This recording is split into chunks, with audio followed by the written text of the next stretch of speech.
Hello, today I'm in Volkswagen Beetle. In this video I'll show you how to enable and disable dipped beam.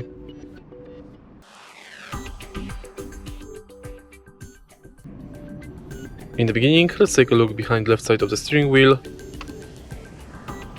Right here we've got the lights panel.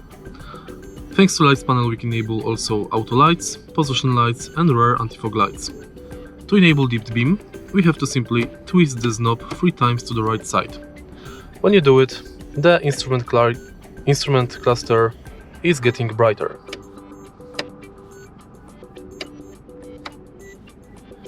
To disable position lights, simply switch this knob to 0 position.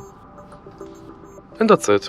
If you find this video helpful, please leave a like, comment and subscribe.